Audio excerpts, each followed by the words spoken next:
सम्मानित देशवासियों, मैं एशल ठाकुर, राष्ट्रीय अध्यक्ष राष्ट्रीय समाजवादी जनक्रांति पार्टी उत्तर प्रदेश वाराणसी से मैं इस वीडियो के माध्यम से समस्त देशवासियों का हार्दिक स्वागत और अभिनंदन करता हूं। साथ ही मैं आप सभी का ध्यान विशेष करके आकर्षित करना चाहता हूं उत्तर प्रदेश की तरफ। राष्ट्रीय समाजवादी जनक्रांति पार्टी का मानना है कि उत्तर प्रदेश के अंदर शासनिक और प्रशासनिक व्यवस्था को लेकर के जो स्थिति चल रही है, हमें लगता है कि शासन और प्रशासन के स्तर पर बहुत ही प्रबल सुधार की जरूरत है।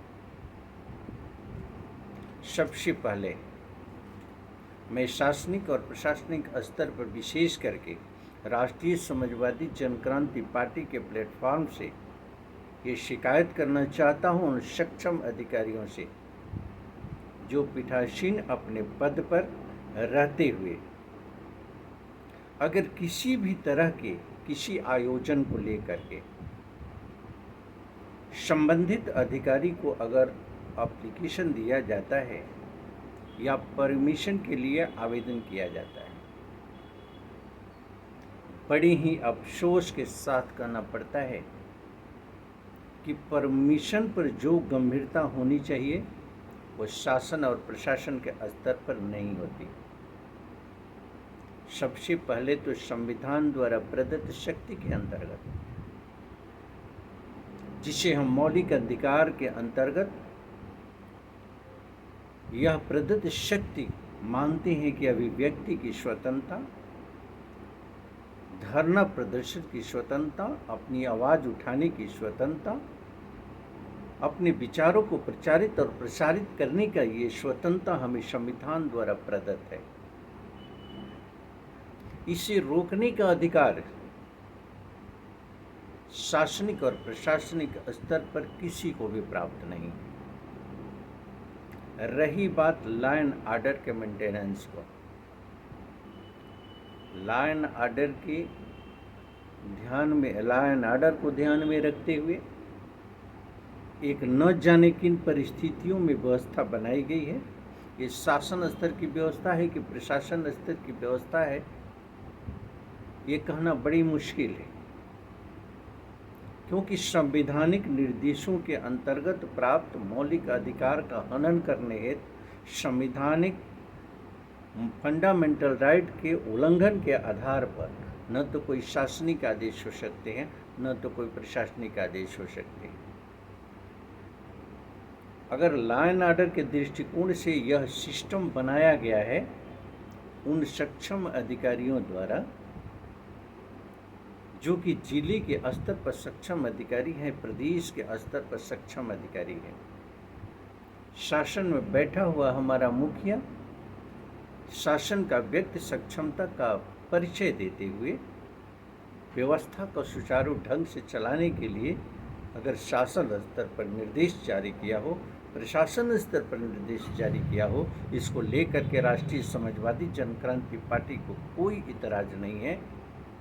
लेकिन यहाँ प्रबल इतराज तब होता है जब उस सिस्टम, उस आदेश और निर्देश का दुरुपयोग करते हुए अभिव्यक्ति की स्वतंत्रता पर प्रहार किया जाता है।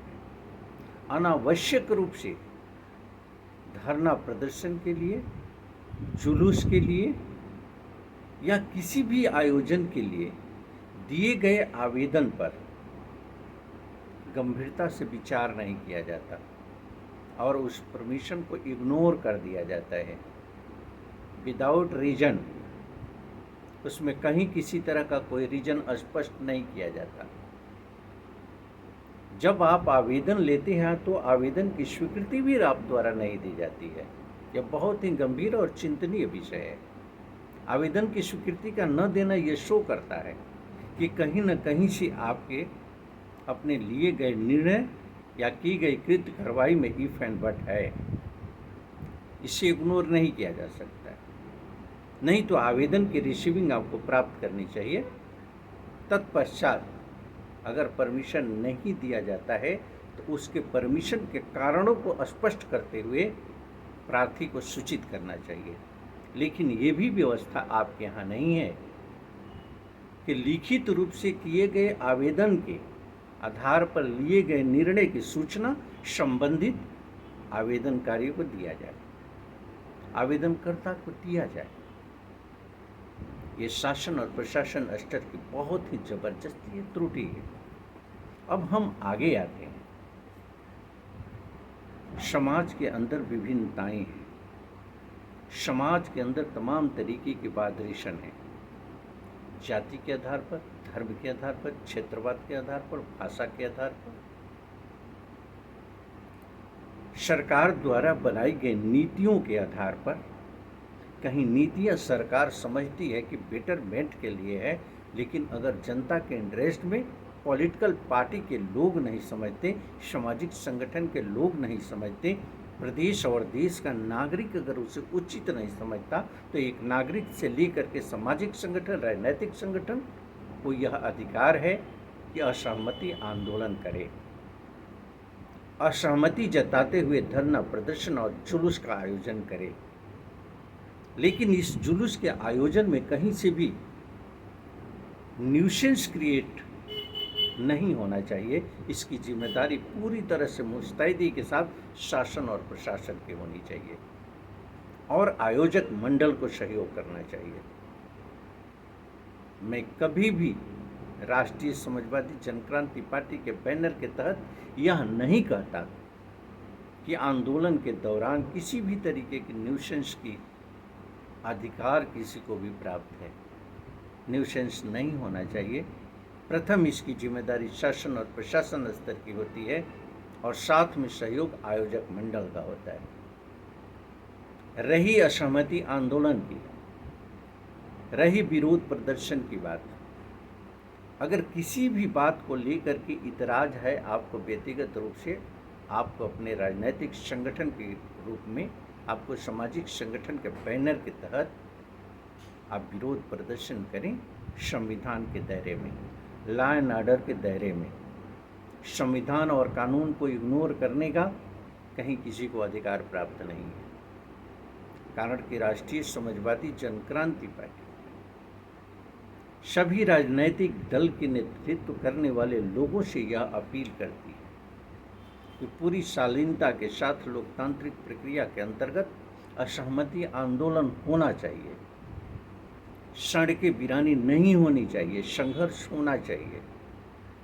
लेकिन संघर्ष के अंतर्गत संविधान और कानून पर हमें पैनी नज़र रखना चाहिए। उसे हाथ में लेने का प्रयास बिल्कुल नहीं होना चाहिए, चाहे किसी भी दल के आप हों। राष्ट्रीय समाजवादी जनक्रांति पार्टी इसकी हिमायती है। साथ ही शासन और प्रशासन स्तर पर विशेष करके ये पार्टी प्रबलता से सवाल उठाती है कि जहां भी आपके दायित्व के निर्वहन की बात है, जैसा कि मैंने कहा था कि अगर परमिशन के लिए बाध्यता तो नहीं होनी चाहिए, अगर कानून व्यवस्था को ध्यान में रखते हुए इस तरह के सिस्टम को आप सभी ने एडॉप्ट किया है, तो आवेदन को प्राप्त करने की रिसीविंग देने की व्यवस्था करें।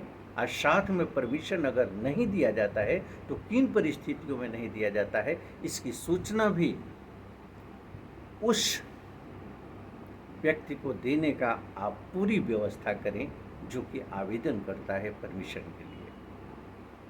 मैं विशेष करके अपील करना चाहता हूं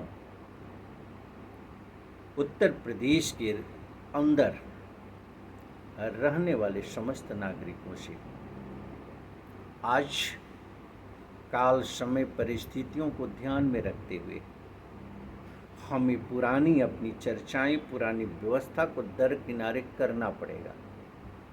हमें जातीय व्यवस्था के अंतर्गत संचालित समस्त व्यवस्था को सिरे से खारिज करना होगा। धर्म के आधार पर नफरत की भावनाओं को संचालित करने वाले लोगों का विरोध करना होगा, सामाजिक बहिष्कार करना होगा और कुंठित मानसिकता से ऊपर उठ करके शैक्षणिक और आर्थिक नीतियों पर काम करनी होगी। संविधान और कानून के दायरे में काम करना होगा।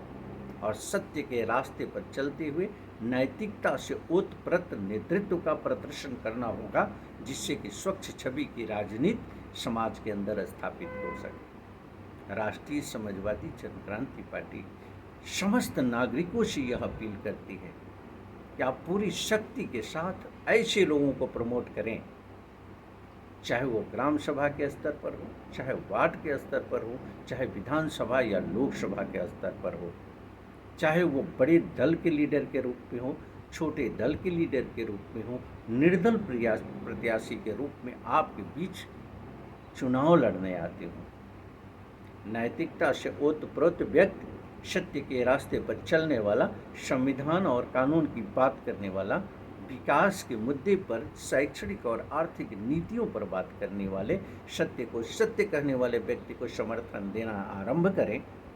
यहीं से अमूलचूल परिवर्तन होगा। सिरे से खारिज करें जो कि भ्रष्टाचार द्वारा क्रिएट संपत्ति से चुनाव में भाग लेता है और धन बल के बदौलत, बाहुबल के बदौलत चुनाव जीतने का प्रयास करता है। ऐसे लोग चाहे कितनों प्रभावशाली लोग हों, ये प्रभावशाली तो हो ही नहीं सकते, इनके विचारों की प्रबलता तो हो ही नहीं सकती। इन प्रकारे ये चुनाव जीतने का जो षड्यंत्र करते हैं, मैं अपील करूंगा जनता से कि इसे सिरे से खारिज करें और अच्छे लोगों का समर्थन करें। इसी अपील के साथ मैं अपनी वाणी को विराम देता हूँ। धन्यवाद।